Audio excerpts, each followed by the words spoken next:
When you hear the words fun run, you probably think of kids running laps around at school. But what if I told you there's a business built around fun runs that has a 92% customer satisfaction rate?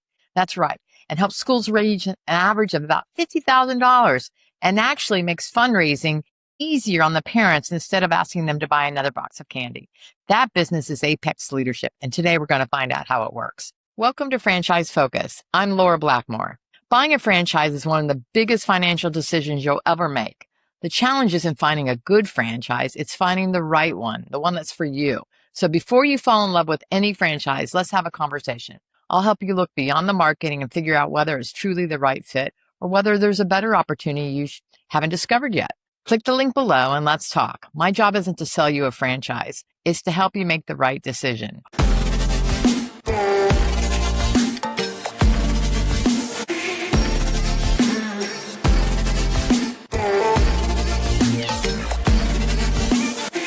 Today, I'm joined by two terrific guests from Apex Leadership. Jamie Krasnov is the CEO of Apex Leadership and was recognized as one of Houston's 40 under 40. Under his leadership, Apex has continued expanding a mission that's helping schools raise meaningful funds in character and students. I'm also joined by Clay McKee, Executive Vice President of Franchise Development.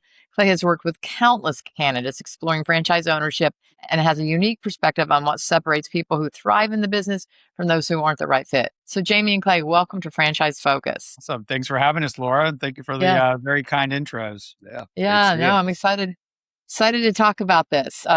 When I first saw it, I was like, I know this brand, or, I just have an affinity for it because that's how we raise money at our school. And it was so much easier than I remember the year they brought it in. And I was like, this is so much better. We don't have so many fundraisers. We can just do this one.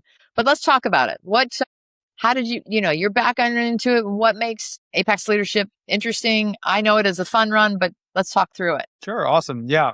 So, it's really a win-win-win for the school, for the kids, and then ultimately for our franchisees. What Apex does, and it sounds like maybe you have a little bit of familiarity with it, is our franchisees go into schools. Could be any school, but it's primarily elementary schools. And they put on a 2-week summer camp style program that culminates in a fun run. And every day for those 2 weeks, our franchisees employees, we call them team members and team leads, will go in the school, teach the kids about some fitness or character program. And after those 2 weeks, we'll put on a fun run. And during those 2 weeks, the parents of that school will be utilizing our software and raising funds from their friends and family. And when we do the fun run, usually what we see is almost a 10x performance in what the school raises before Apex get there versus after Apex gets there. So on average, we'll go to a school and it'll raise about $5,000. And when we're done, it'll raise on average $50,000. That is huge. I mean, that's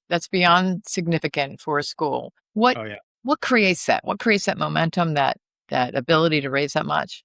Yeah. So every single school in the country does some form of a fundraiser. There's 80,000 schools out there, 80,000 elementary schools, and every single one does some type of a fundraiser. Most of the schools are doing either sending the kids what I did when I was a kid, which is going door to door selling cookies and candies and products. And others are doing all sorts of things like an auction, or we call them usually do-it-yourself fundraisers.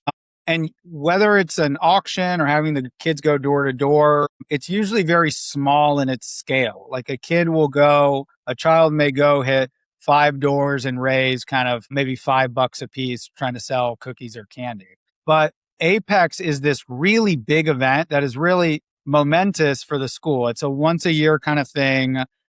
We come back every year. We have very, very high recurring revenue, about 90%.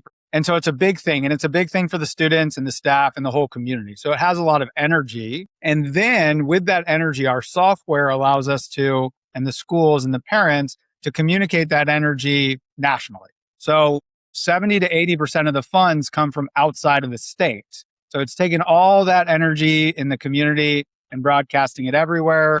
And you will get usually 5 to 10 relatives of the parents participating at maybe $50 a piece. And you can do that math. It goes from a kid raising maybe $25 to, 10x that pretty quick. Gotcha. Yeah, I understand. So if you have to describe the owner's role, how would you guys describe that in terms of, you got to obviously love the motto, want to give back, but you've still got to run a business. So what? Yeah. And I'll tell you, being in franchising for as long as I have, I've really stayed in the guardrails of an owner operator model. And this is exactly that. This is one that can be really ran lean. This is something to where it's a compassionate, passionate individual that is wanting to be able to help their community. So you've got somebody that really is a personable individual, ones that have no problem going up and making a relationship out there. Those are great, great, great owners. And somebody that really, may have a spouse that works and they want to dedicate themselves to a business like this, not have to pay 7 figures to get into an industry, but really have a low cost of entry in, a very rewarding and giving type of business that they're going to be doing every day. And then at the end of the day, they also get summers off. So you can't really complain with that.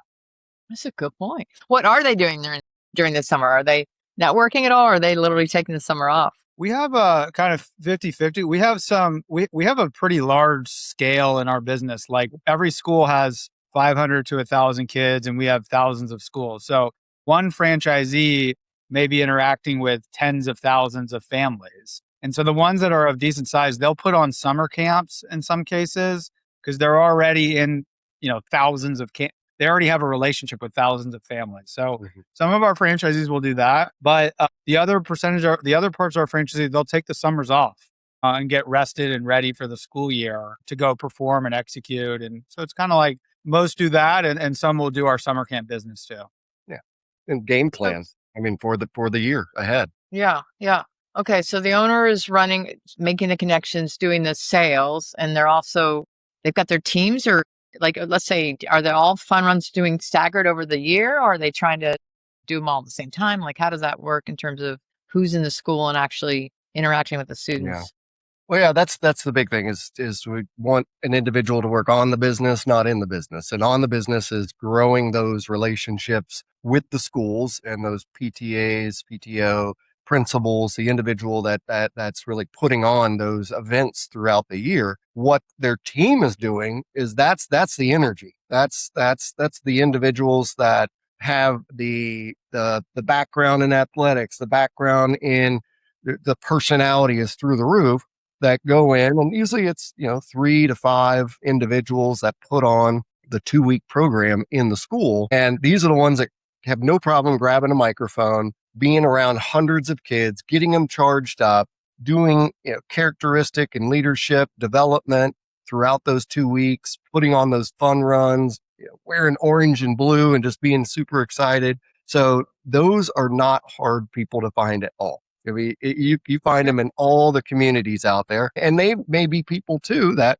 want the summer off. They're around throughout the weeks of the spring and the fall during the time of the classrooms needing these types of funding. So these are individuals everywhere that you can find, and they're paid well. Interesting, because I was going to ask you, are you afraid of them being poached? Because I remember the over the top energy. I was like, holy cow, they need to chill it. But I remember thinking to myself, no, but the kids were jazzed up by it, and they felt very responsible. But we have to do this, and it was very effective. I remember thinking, I'm going to hire these people.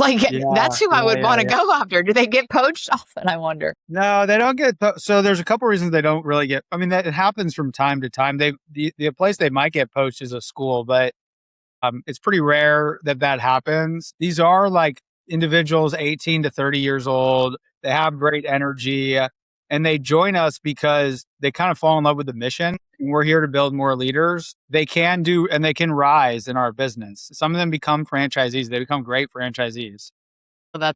So the ones that come to us and they stick around, let's say through a school year, they usually stay with us for a very long time because they get super ingrained in the mission. They get ingrained in what we do and how fun it is. And then they get ingrained with the growth of their own role all the way up to maybe franchisee someday. So they don't really get poached that often. Walk me through the cycle of an owner and trying to assign on schools. Is it different in areas? Whether you go to the PTA, is there ever a countywide decision, or is it school by school? How does that roll out? You want me to take that one? Yeah, I can take that. So it depends where they're launching. So let's say they're launching in a new territory. If there's another territory nearby, they've probably heard about Apex. And once folks have heard about Apex in the community, it explodes very quickly.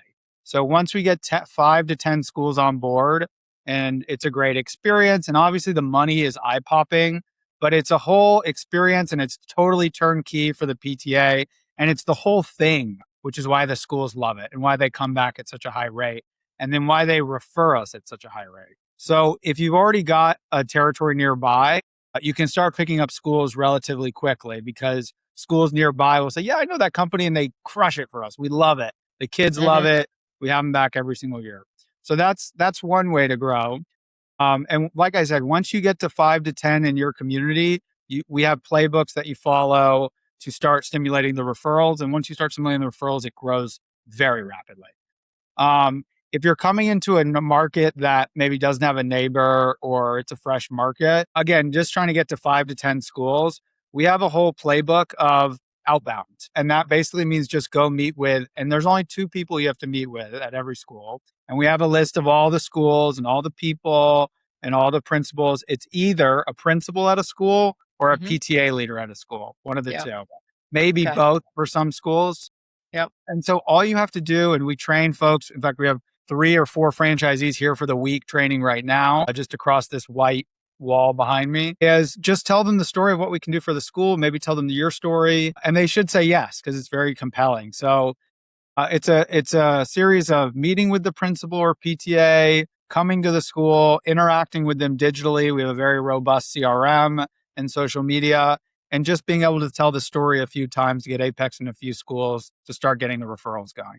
What's the sales cycle? So you start doing that. Is that then for the following year? Because when do they make decisions on fundraisers, things like that? I think one of the big enhancements that's brought out is that there's a 90% reoccurring rate of them doing it again. Because when you're doing 10 times the amount of what they're typically doing through 5, 6, 7 different candy sales, mum sales, whatever it may be that they do every year, that's product driven, that you got to rely on all these other outside companies.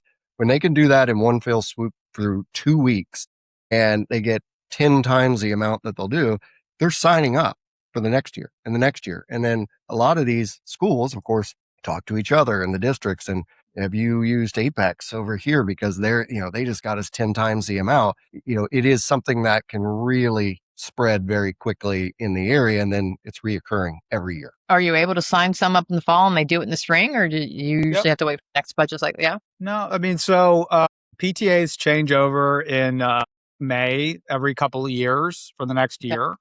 And for some of them make their decisions. If there's a new person coming in, it's rare that it'll be more than 6 months out. So that'd be kind of like the farthest end of it.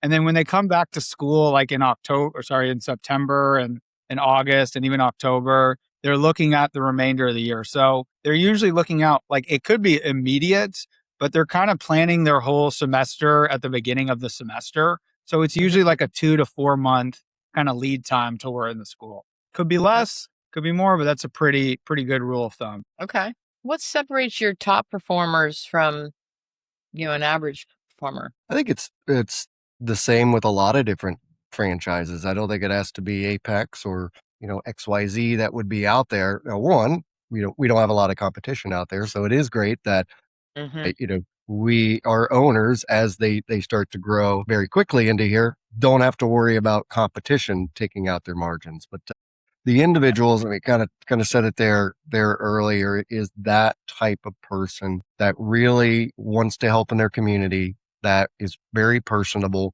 The individuals that are more laid back, they don't want to talk with someone, maybe another business might be better for them out there, because this is a very energetic business.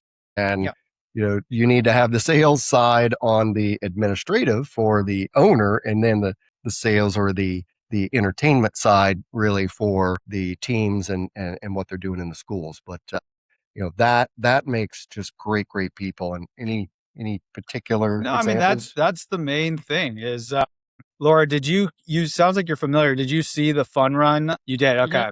So like our business owners, and we do a few things. We put on a pep rally for all the kids on the first day. It's like the energy is like in talk. I mean, it's just so much, it's a wall of energy. Yeah.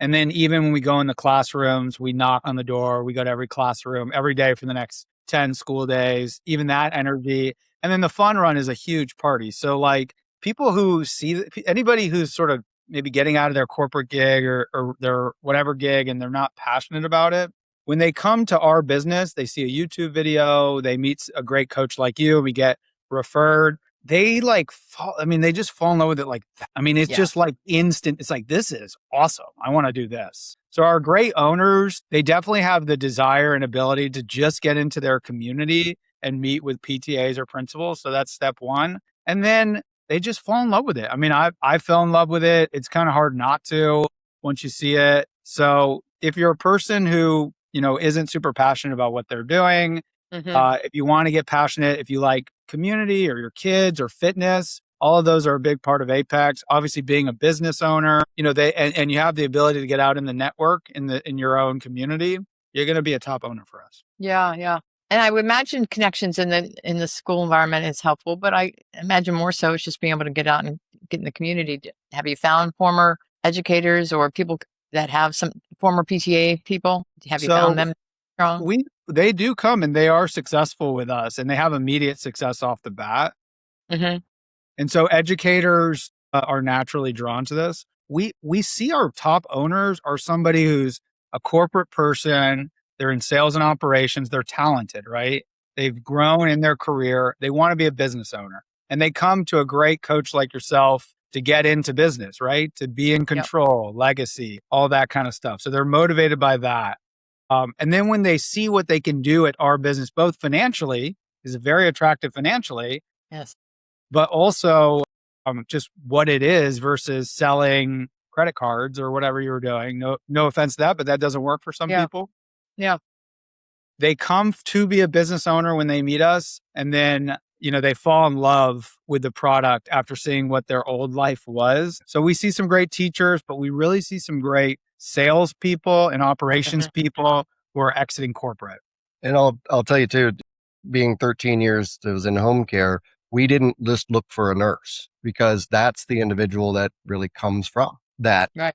business, that industry. So it doesn't necessarily have to be a PTA, a principal, a teacher, what have you. They're going to be great, but it's those corporate refugees, those ones that either seeing their kids grow up or seeing their kids grow up in a community where they want to be able to help out more. And then attending the national conference that I did with Jamie as the first week I was here was just mind blowing.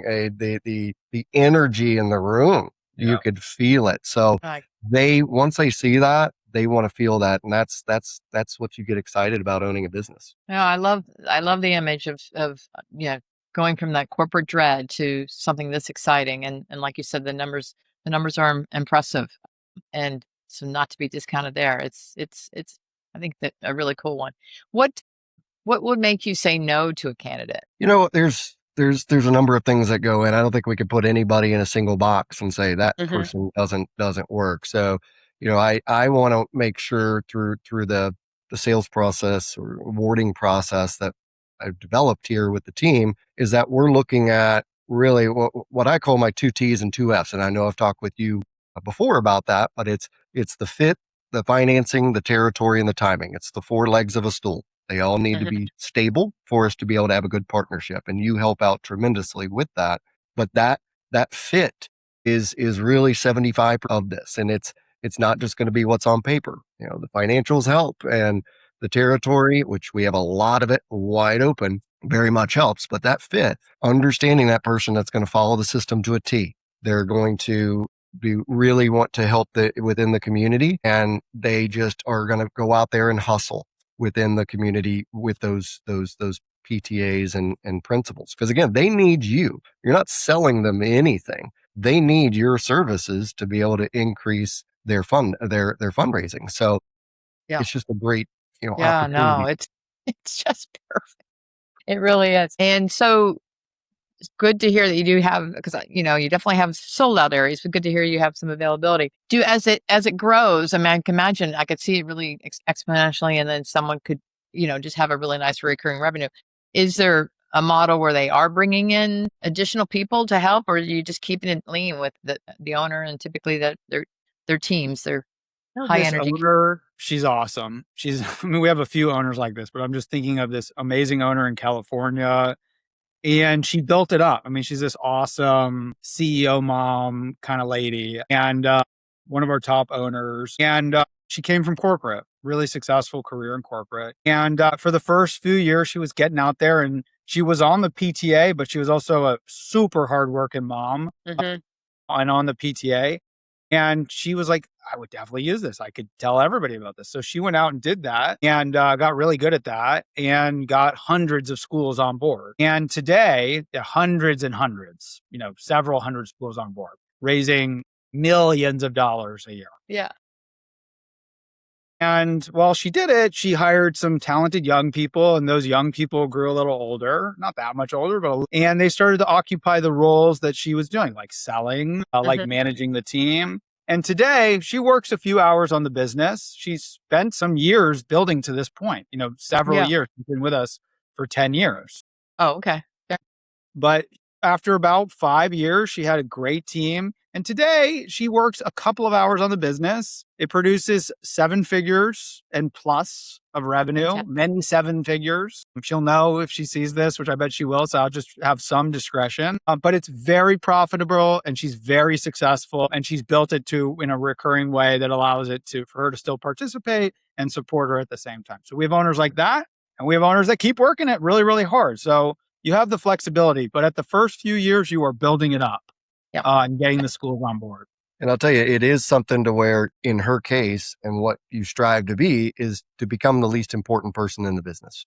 Yeah. And she is seen, of course, as the one that has grown everything, but she's put those people into those positions. She's handed those hats off and developed those individuals. And that's what's made it, her to take a real step back. How big of an area does she have that would allow her to have hundreds of schools?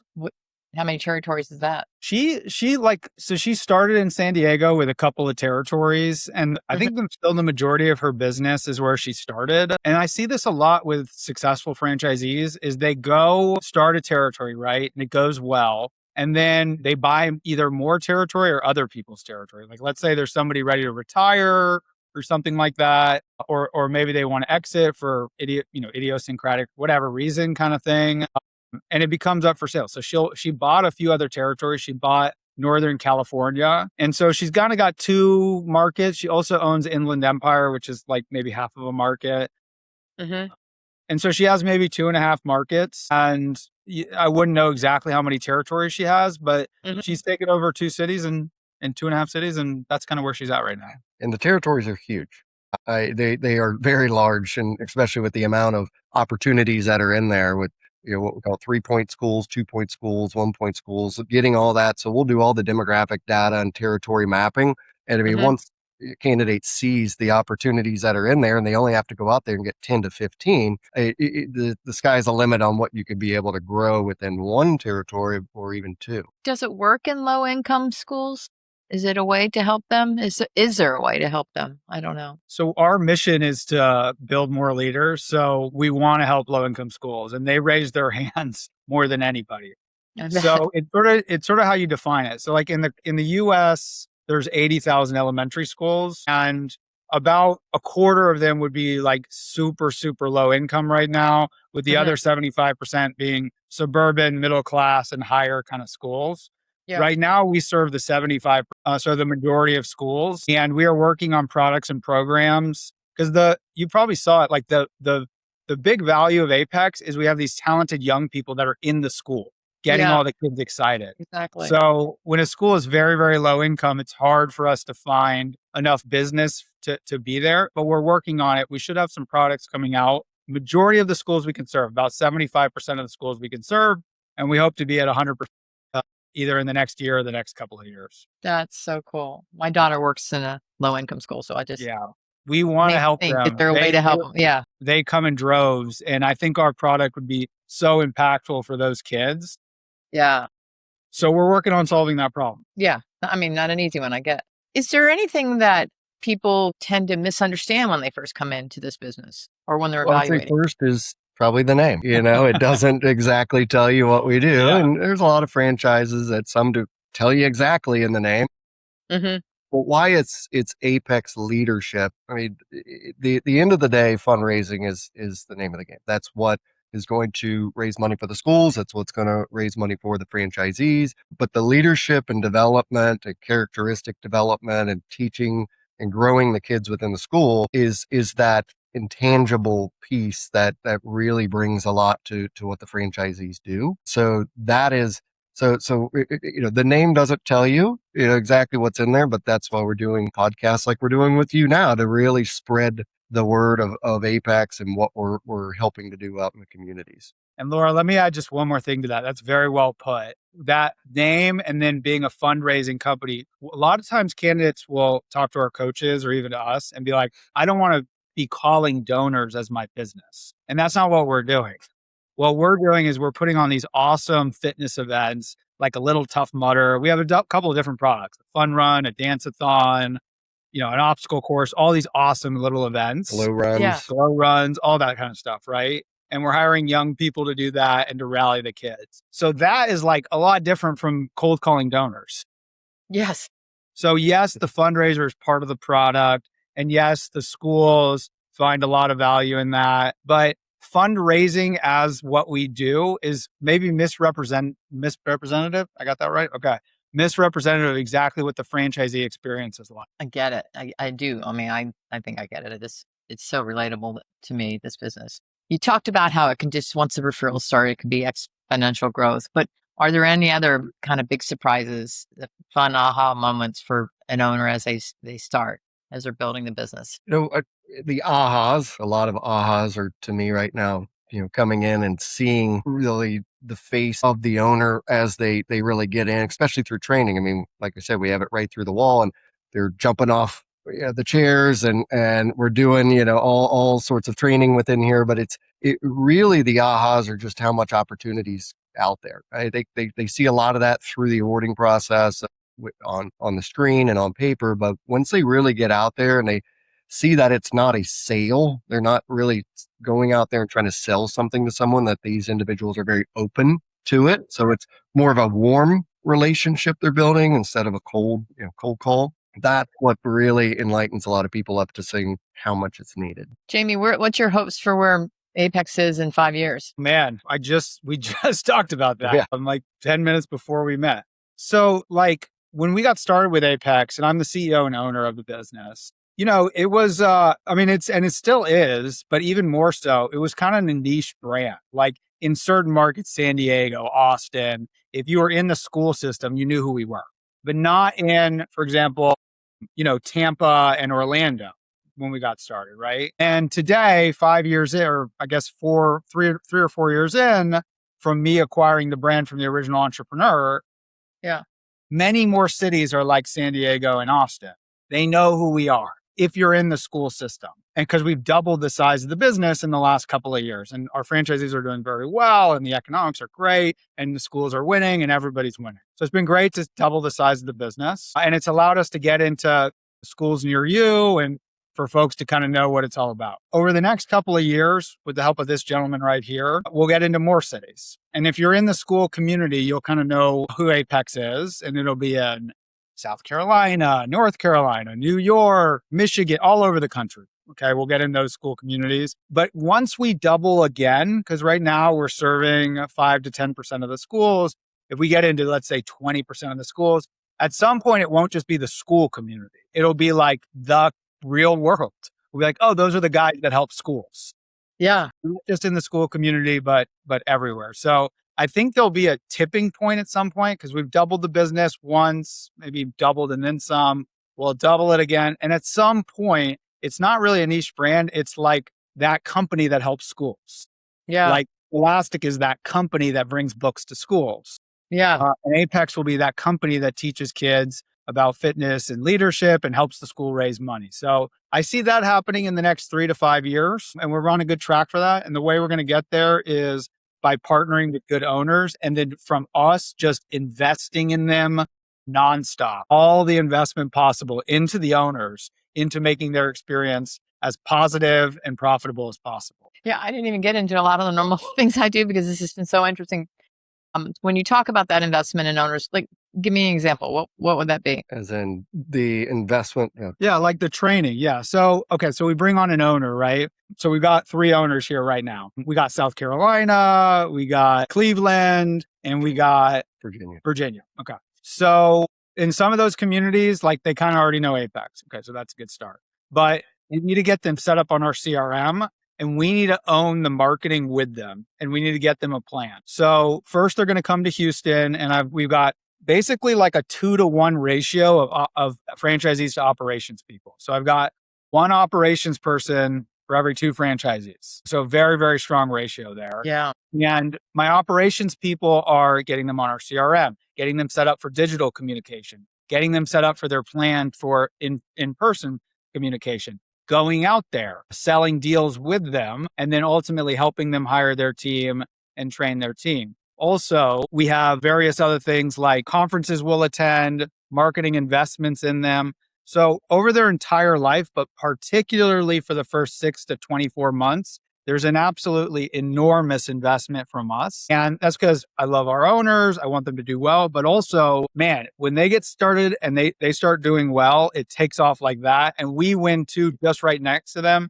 And that's the beauty of franchising. So there's like I said, a 2-to-1 ratio franchisee to operations people. And there's just an enormous investment in them because, they probably want to be successful, number one, for their market and for their business journey. But we're like right there. We are right next to them. And it's true partnership, trying to get their business started, trying to get it super profitable, and trying to help a lot of schools. That is so key. That is so key with, anybody I'm working with, and I'm telling them to look for that, to look for the franchisor investing their time, their energy into you, and that you as a franchisee is their customer, that your profitability, your success matters. But And I'll tell you, Laura, you and I have worked together a long, long time. And you sent me amazing candidates, and not everyone has come through, but it's something to where we make sure it is the right fit. And I'm going to be extremely transparent with those individuals to make sure that we're going through the steps. This is the right fit because I know what Jamie and the team has invested here for owners to be extremely successful. I don't want to see individuals coming in and saying, well, it wasn't the right fit, but we have a new franchisee. So that is paramount, to make sure that what we've invested here is going to support those new individuals coming in. Fantastic. I really appreciate your time. This has been very valuable. Looking forward to working with you, gentlemen, as you grow, and hopefully I can help with finding some great folks. We look forward to it, and maybe we'll get one around a town near you, and you can see it even There's more. There's definitely some near me. If they ever want to sell, you got to let me know because there's people I know would be interested in that. Yeah. All right. Thanks again, guys. Hi, Laura. We appreciate you. Looking forward to the partnership. Yeah. Okay. Hang on for one.